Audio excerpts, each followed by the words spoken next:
اعوذ باللہ من الشیطان الرجیم بسم اللہ الرحمن الرحیم اللہم صلی علی سیدنا و مولانا محمد وعلی آل سیدنا و مولانا محمد وبارک وسلم وصلی علیہ۔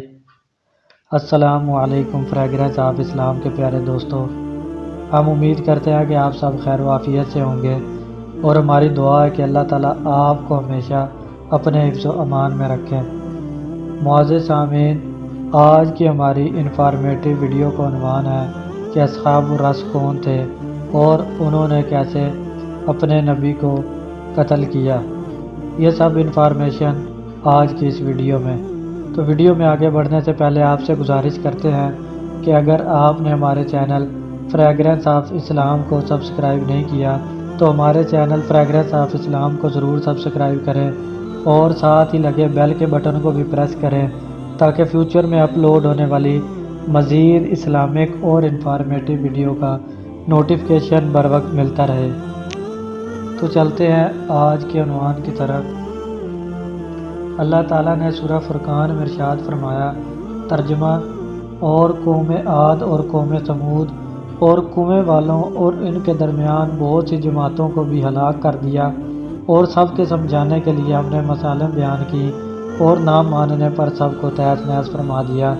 اور سورہ کاف میں فرمایا، ترجمہ: ان سے پہلے قوم نوح، اصحاب الرس، عاد، ثمود، فرعون اور لوط کے بھائیوں اصحاب الایکہ اور قوم تبع نے جھٹلایا، ان سب نے رسولوں کو جھٹلایا تو میرا عذاب ان پر ثابت ہو گیا۔ آیات مذکورہ بالا پوری طرح دلالت کر رہی ہیں کہ وہ قومیں مکمل طور پر تباہ و برباد کر دی گئی۔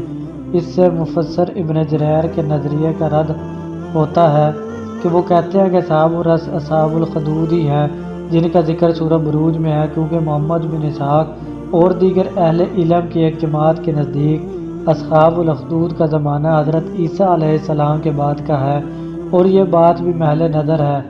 مفسر ابن جریر نے حضرت ابن عباس رضی اللہ تعالی عنہما سے بیان کیا ہے کہ اصحاب الرس و ثمود کی بستیوں میں سے ایک بستی والے ہیں، اور حافظ ابن عساکر رحمۃ اللہ علیہ فرماتے ہیں کہ اصحاب الرس اپنے علاقے میں آباد تھے کہ اللہ تعالیٰ نے ان کی طرف ایک نبی کو مبعوث فرمایا۔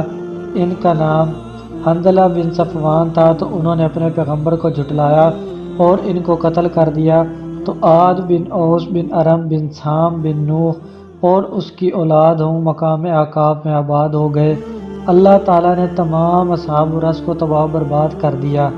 احقاف میں آنے والے لوگ یمن کی طرف آئے اور مختلف علاقوں میں پھیل گئے، اور جبرون بن سعد بن عاد بن اوس بن ارم بن سام بن نوح دمشق میں آیا۔ اس نے یہاں جبرون نامی ایک شہر آباد کیا، اور یہی ستونوں والے ارم ہیں جن کا تذکرہ قرآن میں ہوا ہے۔ دمشق میں پتھر کے اونچے ستونوں جیسے ستون دنیا میں کہیں نہیں ملتے۔ اللہ تعالیٰ نے ان کی طرف ہود بن عبداللہ بن رباح بن خالد الخلود بن عاد کو نبی بنا کر بھیجا گیا، یعنی عاد کی اس اولاد کی طرف جو احقاف میں آباد تھی، تو انہوں نے اپنے رسول کو جھٹلایا تو اللہ تعالیٰ نے ان کو تباہ و برباد کر کے رکھ دیا۔ اس مذکورہ بالا تفصیل سے معلوم ہوتا ہے کہ اصحاب الرس عاد کے زمانے سے کافی پہلے کے ہیں، اور حضرت ابن عباس سے مروی ہے، وہ فرماتے ہیں کہ یس آذربائیجان میں ایک کنویں کا نام ہے۔ اسی طرح اکرمہ بھی فرماتے ہیں کہ یس ایک کنواں ہے جہاں انہوں نے اپنے نبی کو دفن کیا تھا۔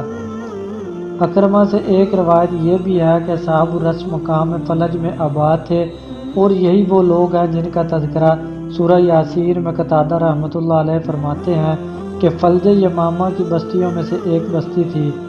میں ابن کثیر کہتا ہوں کہ اکرمہ کے مطابق اگر اصحاب الرس سے مراد وہی لوگ ہیں جن کا واقعہ سورہ یاسین میں ذکر ہوا ہے، تو وہ مکمل تباہ کر دیے گئے، جیسا کہ ارشاد باری تعالیٰ ہے، ترجمہ: وہ صرف ایک چنگاڑی تھی جس سے وہ سب تباہ ہو گئے۔ اور اگر وہ اصحاب الرس کے علاوہ ہے، جیسے کہ ظاہر بھی یہی ہے، تو وہ بھی تباہ و برباد کر دیے گئے تھے۔ بہرحال ہر صورت ابن جریر کی مذکورہ بات اس تفصیل کے منافی اور مخالف ہے۔ ابو بکر محمد بن الحسن العکاج نے ذکر کیا ہے کہ کہ اصحاب الرس کا ایک کنواں تھا جو ان کے زمینوں کی سیرابی کے لیے کافی تھا۔ ان کا ایک بادشاہ تھا جو عدل و انصاف کرتا تھا اور اچھے کردار و سیرت کا حامل تھا۔ جب وہ فوت ہوا تو وہ لوگ اس پر بہت روئے اور بہت غمگین ہوئے۔ چند دنوں کے بعد شیطان بادشاہ کی شکل میں نمودار ہوا اور کہا کہ میں مرا تو نہیں تھا، میں تو تم سے وقتی طور پر غائب ہوا تھا تاکہ میں دیکھوں کہ تم کیا کرتے ہو۔ اس سے وہ بہت خوش ہوئے۔ پھر شیطان نے ان سے کہا کہ میرے اور اپنے درمیان ایک پردہ لٹکا دو اور یہ بھی کہہ دیا کہ میں کبھی نہیں مروں گا۔ اکثر لوگوں نے اس کی بات کی تصدیق کر دی اور وہ اس وجہ سے فطرے میں مبتلا ہو گئے اور اس کی عبادت کرنے لگے۔ اللہ تعالیٰ نے ان کی طرف ایک نبی بھیجا جس نے ان کو خبر دی کہ یہ پردے کے پیچھے تم سے شیطان مخاطب ہوتا ہے۔ اللہ کے نبی نے ان کو اس کی عبادت سے روکا اور صرف ایک اللہ کی عبادت کا حکم دیا جس کا کوئی شریک نہیں۔ علامہ سہیلی نے فرمایا ہے کہ ان کے نبی حنظلہ بن صفوان پر نیند میں اس کی طرف وحی کی جاتی تھی۔ انہوں نے ان پر حملہ کیا اور ان کو قتل کر کے کنویں میں پھینک دیا۔ اب اس کا پانی بہت نیچے چلا گیا، وہ پیاسے ہو گئے اور ان کے درخت پھلوں سمیت خشک ہو گئے، گھر ویران ہو گئے اور وحشت چھا گئی اور جمعیت پارا پارا ہو گئی اور سب کے سب تباہ و برباد کر دیے گئے، اور ان کے گھروں میں جنگلی جانوروں اور جنات نے ڈیرے ڈال دیے۔ ان میں صرف جنوں اور بھوتوں کا شور، شیروں کی چنگھاڑ اور بجوؤں کا غرانہ رہ گیا۔ ابن جریر رحمۃ اللہ علیہ نے محمد بن کرتی سے بیان کیا ہے کہ رسول اکرم صلی اللہ علیہ وآلہ وسلم نے فرمایا کہ قیامت کے دن لوگوں میں سب سے پہلے سیاہ فام غلام جنت میں جائے گا۔ اس کی وجہ سے کہ اللہ تعالیٰ نے ایک بستی والوں کی طرف ایک نبی بھیجا تو ان بستی والوں نے صرف ایک آدمی سیاہ فام غلام ایمان لایا۔ پھر ان لوگوں نے اپنے نبی پر ظلم کیا اور کنواں کھود کر اس میں پھینک دیا اور ایک بھاری پتھر کے ساتھ اس کا منہ بند کر دیا۔ آپ نے فرمایا کہ وہ غلام لکڑیاں اکٹھی کرتا اور ان کو فروخت کرتا، اس سے پھر کھانے پینے کی چیزیں خریدتا اور اس کنویں کے پاس آتا، اللہ کی مدد اور توفیق سے کنویں کی چٹان اوپر اٹھاتا، کھانے پینے کی چیزیں لٹکاتا، پھر اسی طرح پتھر اوپر رکھ دیتا۔ جب تک اللہ تعالیٰ نے چاہا وہ غلام اسی طرح کرتا رہا۔ اسی طرح ایک دن لکڑیاں اکٹھی کی اور ان کو اٹھانے ہی لگا تھا کہ اسے نیند آ لیا اور وہ وہیں سو گیا اور اللہ کے حکم سے 7 سال سویا رہا۔ پھر وہ اٹھا اور انگڑائی لے کر دوسرا پہلو بدلا، پھر لیٹ گیا۔ اللہ نے اسے پھر 7 سال سلائے رکھا۔ پھر وہ اٹھا اور لکڑیاں اٹھائیں۔ وہ سمجھتا رہا کہ میں دن کا کچھ ہی حصہ سویا ہوں۔ وہ بستی میں آیا، لکڑیاں فروخت کی اور کھانے پینے کی چیزیں اور عادت کے مطابق کنویں کی طرف آیا، لیکن وہاں کچھ نہ پایا، کیونکہ بات یوں ہوئی کہ اللہ تعالیٰ نے قوم کو راہ راست کی توفیق دی اور انہوں نے اپنے نبی کو کنویں سے نکال لیا اور ان کی تصدیق کی اور مسلمان ہو گئی۔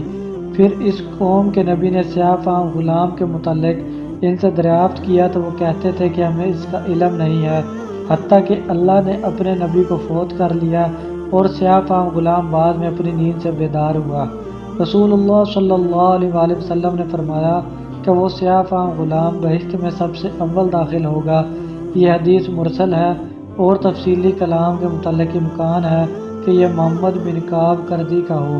پھر ابن جریر نے بھی اس کی تردید کی کہ یہ لوگ اصحاب الرس نہیں ہیں جن کا تذکرہ قرآن مجید میں آیا ہے، کیونکہ اصحاب الرس کے متعلق قرآن مجید میں بتا دیا ہے کہ وہ مکمل طور پر ہلاک کر دیے گئے تھے، جبکہ یہ لوگ تو ایماندار بن گئے تھے۔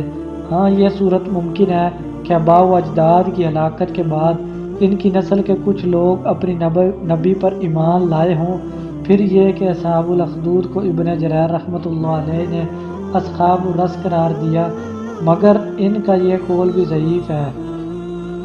دوسری وجہ ابن جریر رحمۃ اللہ علیہ کے قول کے ضعیف ہونے کی یہ ہے کہ اصحاب الاخدود کو تو نہ کرنے کی صورت میں آخرت کے عذاب سے ڈرایا گیا ہے اور ان کی ہلاکت کا تذکرہ قرآن مجید میں نہیں ہے۔ تو معزز سامعین، یہ تھی ہماری آج کی چھوٹی سی انفارمیٹیو ویڈیو۔ ہم امید کرتے ہیں کہ آپ کو ہماری آج کی یہ ویڈیو ضرور پسند آئی ہوگی۔ ہم آپ سے گزارش کرتے ہیں کہ ہماری ویڈیو کو لائک بھی کریں اور زیادہ سے زیادہ شیئر بھی کریں، اور ہمارے چینل فریگرنس آف اسلام کو سبسکرائب کریں اور ساتھ ہی لگے بیل کے بٹن کو بھی پریس کریں تاکہ فیوچر میں اپلوڈ ہونے والی مزید اسلامک اور معلوماتی ویڈیوز کا نوٹیفیکیشن بر وقت ملتا رہے۔ السلام علیکم ورحمۃ اللہ وبرکاتہ۔